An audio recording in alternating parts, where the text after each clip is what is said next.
வணக்கம் மக்களே. நம்ம கார்த்திக் கதையில் ஜூலை 3 என்ன நடக்க போகுது அப்படிங்கிறத பற்றி தாங்க இந்த வீடியோவில் இப்போ நம்ம பார்க்க போகிறோம். வீடியோவுக்கு மறக்காமல் லைக் பண்ணிக்கோங்க. நீங்கள் லைக் பண்ணுறது தான் எங்களுக்கு அடுத்தடுத்து வீடியோ போடுறதுக்கு ரொம்பவே இன்ட்ரெஸ்டிங்காக இருக்கும். ஸோ மறக்காமல் லைக் பண்ணிவிட்டு இந்த வீடியோவை தொடர்ந்து பாருங்கள். என்ன நடக்குது அப்படின்னு பார்த்துக்கிட்டிங்கன்னா, நம்ம ஹீரோ இருக்காருல்ல, அவர் எப்படியாவது இந்த கல்யாணத்தை நிறுத்திட்டாரு. அத்தை கிட்ட எடுத்து சொல்லி ரேவதியா கல்யாணம் பண்ணலாம் அப்படின்னு நினைக்கிறாரு.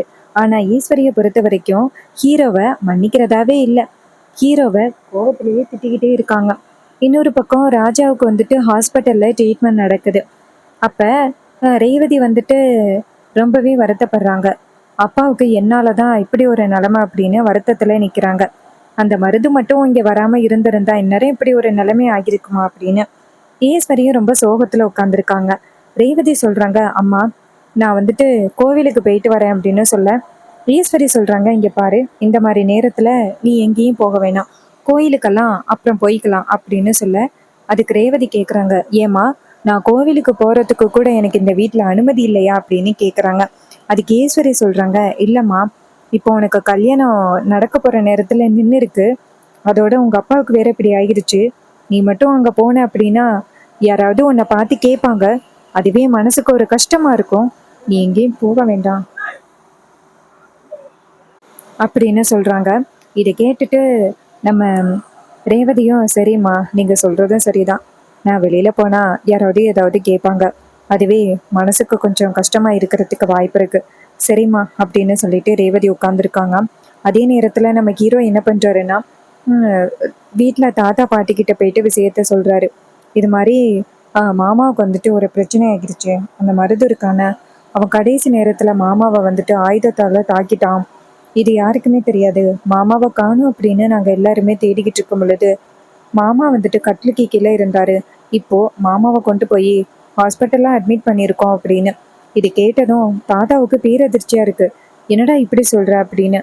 அதுக்கு ஹீரோ சொல்றாரு, ஆமா தாத்தா, கடைசி நேரத்துல மாமாவுக்கு இப்படி ஆகும் அப்படின்னு நாங்க யாருமே கொஞ்சம் கூட எதிர்பார்க்கவே இல்லை தாத்தா. அப்ப தாத்தா சொல்றாரு, ஐயா பேராண்டி, நீ வருத்தப்படாதையா, என் மகன் வந்துட்டு ரொம்ப ஸ்ட்ராங்கான ஆளு, அவன் கண்டிப்பா இந்த பெரிய விஷயத்துலேருந்து மீண்டு வந்துருவான் அப்படின்னு எனக்கு நம்பிக்கை இருக்கியா அப்படின்ட்டு. ஹீரோ சொல்றாரு, தாத்தா ஹாஸ்பிட்டல்ல போயிட்டு மாமாவை பார்க்கணும் தாத்தா. அப்ப தாத்தா சொல்றாரு, சரியா பேராண்டி, எல்லாருமே சேர்ந்து நேரா ஹாஸ்பிட்டல் போகலாம் வாயா அப்படின்னு சொல்லிட்டு எல்லாருமே சேர்ந்து நேரா ஹாஸ்பிட்டல் வராங்க. ஹாஸ்பிட்டல் வரது ஈஸ்வரி பாக்குறாங்க. பார்த்துட்டு சேதுபதியும் பரமேஸ்வரியும் வரதை பார்த்துட்டு ஈஸ்வரி கேக்குறாங்க, இப்ப எதுக்கு நீங்க 2 பேரும் இங்க வந்திருக்கீங்க அப்படின்னு. பரமேஸ்வரி சொல்றாங்க, என்ன ஈஸ்வரி கொஞ்சம் கூட மனசாட்சியே இல்லாம பேசுற, என்னோட மகனை பார்க்கறதுக்காக தான் வந்திருக்கேன், அவனுக்கு என்னாச்சு ஏதாச்சோ அப்படின்ட்டு அவனை பார்க்கறதுக்காக தேடி வந்திருக்கேன், நீ என்ன இப்படி பேசுற அப்படின்னு. அதுக்கு ஈஸ்வரி சொல்றாங்க, இங்க பாரு, அவன் உனக்கு மகன் கிடையாது, என்னைக்கோ தலைமுடியாச்சு, அவனுக்கும் உன் குடும்பத்துக்கும் எந்தவித சம்மந்தமும் இல்லை. இதை கேட்டதும் பரமேஸ்வரி சொல்றாங்க, ஏண்டி நீ இப்படி இப்படி பேசுற, எப்படி உன்னால இப்படி பேச முடியுதுன்னே தெரியல, என் மகனுக்கு உடம்பு சரியில்லை அப்படின்ட்டு அவனை பார்க்கறதுக்காக நாங்க தேடி ஓடி வந்திருக்கோம், அவனுக்கு என்னாச்சோ ஏதாச்சோ அப்படின்னு. ஆனா நீ கொஞ்சம் கூட நாக்குல நரம்பு இல்லாம பேசிக்கிட்டு இருக்க, நாங்க எங்க மகனை பார்த்த பிறகுதான் எங்க இடத்த விட்டு போவோம் அப்படின்னு சொல்லிட்டு ரொம்பவே பிடிவாதமா நிக்கிறாங்க நம்ம பரமேஸ்வரி. இதை பார்த்துட்டு ஈஸ்வரி சொல்றாங்க, நீங்க எவ்வளவு நேரம் பிடிவாதமா நின்னாலும் நான் கண்டிப்பா வந்துட்டு அவரை பார்க்க விட மாட்டேன் அப்படின்ட்டு நிக்கிறாங்க. அப்ப ரேவதி அந்த இடத்துக்கு வந்துட்டு, அம்மா நீங்க பண்றது ரொம்ப மோசம், அவங்க உங்க புருஷனை ஒண்ணு பாக்குறதுக்கு வரல, அவங்க மகனை பாக்குறதுக்காக வந்திருக்காங்க, என்னாச்சோ ஏதாச்சோ அப்படின்ட்டு ரொம்ப வருத்தத்தோட தேடி வந்திருக்காங்க, அவங்க மகனை பாக்குறதுக்கு அனுமதி கொடுக்கறதுக்கு நீ யாரு அப்படின்ட்டு. அப்ப ஈஸ்வரி வந்துட்டு நேரா ரேவதியை பார்த்து, ரேவதி இவங்களை பத்தி உனக்கு தெரியல, அதனாலதான் நீ இப்படி பேசுற, இவங்களால நம்ம குடும்பம் எந்த அளவுக்கு கஷ்டப்பட்டு இருக்கு தெரியுமா, ஏண்டி நீ இவங்களை போய் நம்புற அப்படின்ட்டு. அதுக்கு ரேவதி சொல்றாங்க, இங்க பாருமா, நீதாம்மா தேவையில்லாம இப்படி பண்ணிக்கிட்டு இருக்க, தாத்தா பாட்டி ரொம்ப நல்லவங்க, எப்பயும் நடந்த விஷயத்த வச்சு நீ இப்படி பண்ணிக்கிட்டு இருக்க அப்படின்ட்டு. அப்போ ரேவதி நேரா அவங்க தாத்தா பாட்டி கிட்ட போயிட்டு, தாத்தா அப்பாவுக்கு கொஞ்சம் சரியாயிட்டு தாத்தா, நாளைக்கு காலையில அப்பாவை டிஸ்சார்ஜ் பண்ணி கூட்டிட்டு போகலாம் அப்படின்னு சொல்லிட்டாங்க, நீங்க போய் இப்ப பாக்குறேன்னா பாருங்க தாத்தா அப்படின்னு. தாத்தாவும் சரிம்மா அப்படின்ட்டு இங்கேருந்து போறாரு. போயிட்டு ரூமுக்குள்ள போயிட்டு ராஜாவை பார்க்குறாரு. ஐயா அப்படின்னு. ராஜா வந்துட்டு அவங்க அப்பாவை பார்த்துட்டு அப்பா அப்படின்னு சொல்ல, அப்ப பரமேஸ்வரி சொல்றாங்க, ஐயா உன்னை இந்த நிலைமையில பார்க்கறதுக்காயா அப்படி பெத்து வளர்த்தோம். இன்னும் நீ எவ்வளோ கஷ்டத்தை அனுபவிக்க போறேன்னு தெரியல. அதுக்கு ராஜா சொல்றாரு, அம்மா எனக்கு எந்த பிரச்சனையும் இல்லைம்மா, நான் நல்லாதாம்மா இருக்கேன். எனக்கு உடம்பு சரியாயிடுமா சீக்கிரம், நீங்க கவலைப்படாதீங்கம்மா. ஈஸ்வரி எப்படிம்மா உங்களை விட்டா?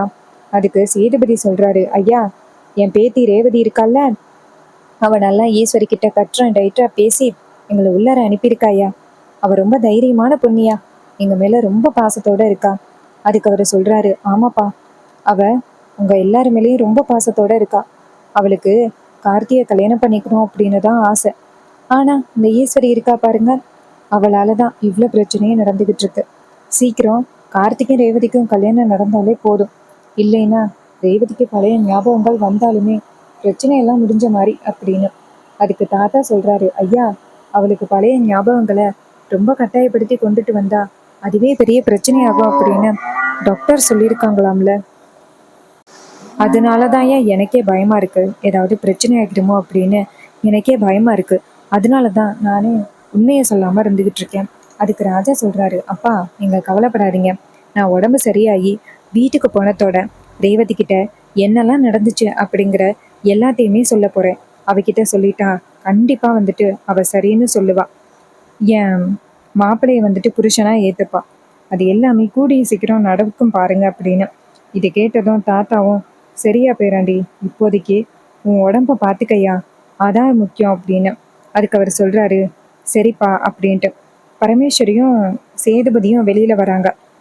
2 பேரும் வெளியில வந்ததோட ஈஸ்வரி சொல்றாங்க, அதான் பார்த்தாச்சுல்ல, இந்த இடத்த விட்டு கிளம்புங்க அப்படின்னு சொன்னதும் சேதுபதி சொல்றாரு, சரி நாங்க கிளம்புறோம் அப்படின்னு சொல்லிட்டு 2 பேருமே அந்த இடத்துல இருந்து கிளம்புறாங்க. அவங்க போனதும் ஈஸ்வரி சொல்றாங்க, இவங்க 2 பேரும் எதுக்கு தான் இங்க வராங்கன்னே தெரியல அப்படின்னு சொல்லிட்டு பேசுறாங்க. அதுக்கப்புறமா மறுநாள் காலை ராஜாவை வந்துட்டு நேரா வீட்டுக்கு கூட்டிட்டு போறாங்க.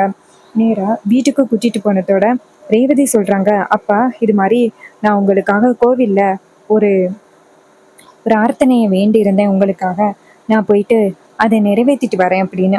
ராஜா சொல்றாரு, சரிம்மா நீ மட்டும் தனியா போக வேண்டாம், ரோகிணி சுவாதியை கூட்டிட்டு போமா. ரேவதி சொல்றாங்க, சரிப்பா நான் கூட்டிட்டு போறேன் அப்படின்னு சொல்லிட்டு நேரா ரோகிணியை பார்த்து, அக்கா அப்பாவுக்காக ஒரு பிரார்த்தனை பண்ணியிருந்தேன், அப்பாவுக்கு உடம்பு சரியாயிட்டு போய் பண்ணணும் அப்படின்னு. அதுக்கு அவர் சொல்றாரு, ரோகிணி சொல்றாங்க, சரிடி வா கிளம்பலாம் அப்படின்னு. அப்ப ஈஸ்வரி அந்த இடத்துல உட்காந்துருக்காங்க. உட்காந்துட்டு 2 பேரையும் பார்த்து, இங்க 2 பேரும் கிளம்பிட்டீங்க அப்படின்னு கேட்க, அதுக்கு ரோகிணி சொல்றாங்க, அம்மா அப்பாவுக்கு குணமாகறதுக்காக ரேவதி கோவில்ல ஏதோ பிரார்த்தனை வேண்டி இருந்தாலாம், அதை நிறைவேற்றுறதுக்காக தான் போறோம். அதுக்கு ஈஸ்வரி சொல்றாங்க, சரி பத்திரமா போயிட்டு வாங்க, ரோஹிணி இங்க வா அப்படின்ட்டு. ரோஹிணி அந்த இடத்துக்கு வந்ததும் ஈஸ்வரி சொல்றாங்க, இங்க பாரு, ரேவதி கிட்ட யாரும் அதிகம் பேச்சு வச்சுக்க கூடாது. யாராவது ரேவதி கிட்ட பேச்சு வச்சுக்க வந்தாங்கன்னா நீ எப்படியாவது டைவர்ட் பண்ணி வீட்டுக்கு கூட்டிட்டு வந்துரு, சரியா. அதுக்கு ரோஹிணி சொல்றாங்க, அம்மா என்னால முடிஞ்ச அளவுக்கு ரேவதி கிட்ட யாரும் பேசாம பாதுகாக்கிறேன். அதையும் மீறி ரேவதி கிட்ட வந்து பேசினாங்க அப்படின்னா அதுக்கு நான் பொறுப்பாக முடியாது அப்படின்ட்டு. அதுக்கு ஈஸ்வரி சொல்றாங்க, சரி சரி நீ பத்திரமா அவளை கூட்டிட்டு வந்தாலே போதும் அப்படின்ட்டு. அப்புறமா ரோஹிணி நேரா வெளியில போக ரேவதி கேக்குறாங்க, அம்மா அப்படி உன்கிட்ட என்ன சொன்னாங்கடி. ரோஹிணி சொல்றாங்க, ஒண்ணு இல்லடி, கோவிலுக்கு போயிட்டு பத்திரமா வர சொன்னாங்க. ரேவதி கேக்குறாங்க, இங்க பாரு, அம்மா அப்படி சொன்ன மாதிரி எனக்கு தெரியல, அம்மா வேற ஏதோ சொன்ன மாதிரி தெரியுது. அதுக்கு ரேவதி சொல்றாங்க, இங்க பாருடி, அம்மா என்ன சொன்னாங்க. ரோஹிணி சொல்றாங்க, இங்க பாரு, அம்மா எதுவும் சொல்லல, கோவிலுக்கு போயிட்டு பத்திரமா தான் வர சொன்னாங்க, வாடி அப்படின்ட்டு நேரா 2 பேரும் சேர்ந்து கோவிலுக்கு போறாங்க. அங்க போனதும் ரேவதி சொல்றாங்க, அப்பாவுக்காக தீச்சட்டி எடுக்கிறேன் அப்படின்னு சொல்லி வேண்டியிருந்தேன் அப்படின்னு கையில தீச்சட்டி எடுத்துக்கிட்டு கோவிலை சுத்தி வராங்க. அப்ப ஒரு அம்மா ரேவதியை பார்த்ததும், அம்மாடி நல்லா இருக்கியாம்மா, எப்படிம்மா இருக்க அப்படின்னு கேட்க, ரேவதி சொல்றாங்க, நான் நல்லா இருக்கேன், உங்களை நான் பார்த்துருக்கேனா அப்படின்னு சொல்ல, அவங்க சொல்றாங்க, என்னம்மா இது, உன் கல்யாணத்துக்கெல்லாம் நான் வந்திருக்கேனே அப்படின்னு. ரோஹிணி அந்த இடத்துக்கு வந்துட்டு, ரேவதி இது மாதிரி நம்ம பிரார்த்தனை பண்ணும் பொழுது நம்ம இடையில வேற யாருக்கிட்டையும் பேசக்கூடாது, வா பரிகாரம் செய்யலாம் அப்படின்னு சொல்லி கூட்டிட்டு போறாங்க. அப்ப ரேவதிக்கு ஒரே குழப்பமா இருக்கு. அந்த அம்மா ஏதோ என் கல்யாணத்துக்கு வந்திருக்கிறதா சொல்றாங்க, ஒருவேளை நேத்து நடந்த கல்யாணத்தை பத்தி சொல்றாங்களோ அப்படின்னு ரேவதிக்கு குழப்பம் வர ஆரம்பிச்சிருது. அப்புறமா அங்க பெரிய சாமியார் உட்கார்ந்துருக்காரு. ரேவதி அவங்க அக்கா கிட்ட, அக்கா பாத்தியாக்கா சாமியார் வந்திருக்காரு, அவர்கிட்ட போயிட்டு பேசிட்டு வருவோம், நம்ம வீட்டில் அடுத்தடுத்து ஏதாவது ஒரு பிரச்சனை வந்துக்கிட்டே இருக்குல்ல, அதனால அவர்கிட்ட போய் பேசிட்டு வருவோம் வாக்கா அப்படின்னு சொல்ல, ரோஹிணி சொல்றாங்க, இல்லடி அவர்கிட்ட போய் பேசி என்னடி நடக்க போகுது, அங்கெல்லாம் போக வேண்டாம் இருடி அப்படின்னு. அதுக்கு ரேவதி சொல்றாங்க, இல்லக்கா அவர்கிட்ட போய் பேசுவோம் வாக்கா அப்படின்னு சொல்லி இழுத்துட்டு போறாங்க. உடனே ரோகிணியும் சரிடி அப்படின்னு சொல்லிட்டு இங்கேருந்து போறாங்க. அங்க போயிட்டு நேரா அவங்கள பாக்குறாங்க. பார்த்து அவரை கையெடுத்து கும்பிட்டு, ஐயா இது மாதிரி நான் என் பேர் வந்துட்டு ரேவதி. எங்க குடும்பத்துல அடுத்தடுத்து ஏதாவது ஒரு பிரச்சனை நடந்துகிட்டே இருக்கு. எங்க அம்மா எனக்கு கல்யாணம் பண்ணி வைக்கணும் அப்படின்னு நினைச்சாங்க. கடைசியில அந்த பையன் நல்ல பையன் இல்லை. கடைசி நேரத்துல என்னோட கல்யாணமும் நின்று போயிருச்சு. இதே மாதிரி அடுத்தடுத்து என் குடும்பத்துல ஏதாவது ஒரு பிரச்சனை நடந்துகிட்டே இருக்கியா? அதுக்கு அவர் சொல்றாரு, இங்க பாரு, நீ கவலைப்படாத. உன் குடும்பத்துல அடுத்தடுத்து பிரச்சனை வந்தாலும் உன் உசுரை காக்கிறதுக்கு ஒரு தெய்வம் வீட்டுல இருக்கு. அப்ப ரேவதி கேக்குறாங்க, என்னையா சொல்றீங்க? அதுக்கு அவர் சொல்றாரு, இங்க பாரு, உன்னோட கல்யாண வாழ்க்கை ரொம்ப வந்துட்டு பெரிய பிரச்சனையில இருக்கு. முதல்ல அது என்னன்னு பாரு அப்படின்னு. இதை கேட்டதும் ரேவதி ஷாக் ஆகுறாங்க. நீங்க என்ன சொல்றீங்க அப்படின்னு எனக்கு தெரியல. எனக்கு கல்யாணம் ஆகிடுச்சா அப்படின்னு. அதுக்கு அவர் சொல்றாரு, ஆமா, நீ ஒரு சுமங்கலி பொண்ணு. நீ ஏன் கழுத்துல தாலி போடாம இருக்க? கழுத்துல ஃபர்ஸ்ட் தாலியை போடுமா அப்படின்னு சொன்னதும் ரேவதிக்கு ரொம்பவே ஷாக்கிங்கா இருக்கு. அதுக்கு பூசாரி சொல்றாரு, இங்க பாருமா, உனக்கு கல்யாணம் ஆகிடுச்சு, நீ தாலி போடாம இருக்கக்கூடாது. இதை கேட்டதும் ரோஹிணி ரொம்பவே அதிர்ச்சி ஆகுறாங்க. எந்த விஷயம் ரேவதிக்கு தெரியக்கூடாது அப்படின்னு நினைச்சோமோ அந்த விஷயம் ரேவதிக்கு தெரிஞ்சு போச்சு. இப்போ எப்படி சமாளிக்கிறது அப்படின்ட்டு. அப்ப ரேவதி கேக்குறாங்க, அக்கா இவங்கெல்லாம் சொல்றது எனக்கு என்ன அப்படின்னு ஒண்ணுமே புரியவே இல்லை. அதுக்கு ரோகிணி சொல்றாங்க, சரி வாடி போகலாம் வீட்டுக்கு அப்படின்ட்டு. ரேவதி சொல்றாங்க, அக்கா இவங்க எல்லாரும் எனக்கு கல்யாணம் ஆகிட்டதா சொல்றாங்க. எனக்கு என்னமோ இவங்க எல்லாரும் சொல்றத பார்த்தா எனக்கு கல்யாணம் ஆகிருக்குமோ அப்படின்னு தோணுது. அக்கா உடனே நான் போகணும் அப்படின்னு சொல்லிட்டு நேரா கிளம்புறாங்க வீட்டுக்கு.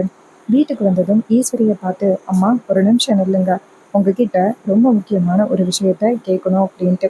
அதுக்கு ஈஸ்வரி கேட்குறாங்க, சொல்லிடி என்ன முக்கியமான விஷயம் அப்படின்ட்டு. ரேவதி சொல்றாங்க, அம்மா எனக்கு கல்யாணம் ஆகிருச்சு அப்படின்ட்டு. இதை கேட்டதும் ஈஸ்வரி ஷாக் ஆகுறாங்க. ஏய் என்னடி பேசுற? உனக்கு எப்படி கல்யாணம் ஆகும்? இப்போதானடி உனக்கு கல்யாணத்துக்கான ஏற்பாடுகளை பண்ணேன் அப்படின்ட்டு. அதுக்கு ரேவதி சொல்றாங்க, இல்லம்மா எனக்கு ஏற்கனவே கல்யாணம் ஆகிருச்சு. கல்யாணம் ஆன விஷயத்த நீங்க எனக்கு தெரியக்கூடாது அப்படின்னு நினைச்சு மறைக்கிறீங்க. எதுக்காக எனக்கு கல்யாணம் ஆன விஷயத்த மறைக்கிறீங்க? எந்த விஷயத்துக்காக மறைக்கிறீங்க அப்படின்னு சொன்னதும் இதை கேட்டதும் ஈஸ்வரிக்கு செம்ம ஷாக்கிங்கா இருக்கு. ஈஸ்வரிக்கு அடுத்தடுத்து என்ன பதில் சொல்றதுன்னே தெரியல. அப்ப ரோஹிணி நேரா அவங்க அம்மாவை பார்த்து, அம்மா கோவில்ல ஒரு சாமியார் வந்துட்டு ரேவதி கிட்ட எல்லா விஷயத்தையும் சொல்லிட்டாங்க. இதை கேட்டதும் ஈஸ்வரி ஷாக் ஆகுறாங்க. ஈஸ்வரி ரேவதியை பார்த்து, இங்க பாரு, உனக்கு அந்த கல்யாணம் செட் ஆகலை, அதனால தான் நான் அந்த கல்யாணத்தையே நிப்பாட்டிட்டேன். இதை கேட்டதும் ரேவதி ரொம்பவே ஷாக் ஆகுறாங்க. அந்த கல்யாணம் எனக்கு ஞாபகம் இல்லையே, ஏன் அப்படின்ட்டு. அதுக்கு நம்ம ஈஸ்வரி சொல்றாங்க, இங்க பாரு, அவன் நல்லவனே கிடையாது. அதுக்காக தான் நான் வந்துட்டு இந்த விஷயத்த பத்தி உன்கிட்ட சொல்லாம இருந்தேன். இப்போ இந்த விஷயத்த பத்தி தெரிஞ்சுக்கிட்டே நீ என்ன பண்ண போற? அவன் நல்லவனே கிடையாது, அவன் வேணாம் அப்படின்னு சொல்லிட்டு பேசுறாங்க. இதையெல்லாம் கேட்டுட்டு ரொம்பவே ஷாக் ஆகுறாங்க ரேவதி. அம்மா நீங்க ஏமா இப்படி ஒரு விஷயத்த என்கிட்ட இருந்து மறைச்சிங்க? நீங்க இப்படி ஒரு விஷயத்த மறைப்பீங்க அப்படின்னு நான் கொஞ்சம் கூட எதிர்பார்க்கவே இல்லை. ஒரு பொண்ணுக்கு வாழ்க்கையில ரொம்ப முக்கியம் கல்யாணம் தான். அந்த கல்யாணத்தையே நீங்க என்கிட்ட இருந்து மறைச்சிருக்கீங்க அப்படின்னா உங்களோட எண்ணம் என்ன அப்படின்னு என்னால கொஞ்சம் கூட புரிஞ்சிக்கவே முடியல. ஏம்மா இந்த அளவுக்கு என்ன கஷ்டப்படுத்துனீங்க அப்படின்னு சொல்லிட்டு பேசுறாங்க. இதையெல்லாம் கேட்டதும் ரொம்பவே அதிர்ச்சி ஆகுறாங்க ஈஸ்வரி. எந்த விஷயம் ரேவதிக்கு தெரியக்கூடாது அப்படின்னு நினைச்சாங்களோ அந்த விஷயம் ரேவதிக்கு தெரிஞ்சு போச்சு அப்படின்னு அவங்க ரொம்பவே அதிர்ச்சி ஆகுறாங்க. ஸோ இந்த கதை உங்களுக்கு பிடிச்சிருக்கா? இந்த கதை பிடிச்சிருந்துச்சுன்னா இந்த வீடியோவுக்கு மறக்காம லைக் பண்ணிக்கோங்க. நீங்க லைக் பண்றது தான் எங்களுக்கு அடுத்தடுத்து வீடியோ போடுறதுக்கு ரொம்பவே இன்ட்ரெஸ்டிங்கா இருக்கும். ஸோ மறக்காம லைக் பண்ணிட்டு இந்த வீடியோவை தொடர்ந்து பாருங்க. இதே மாதிரி வேற ஏதாவது ஒரு கதையில பார்ப்போம். தேங்க்யூ ஃபார் வாட்சிங்.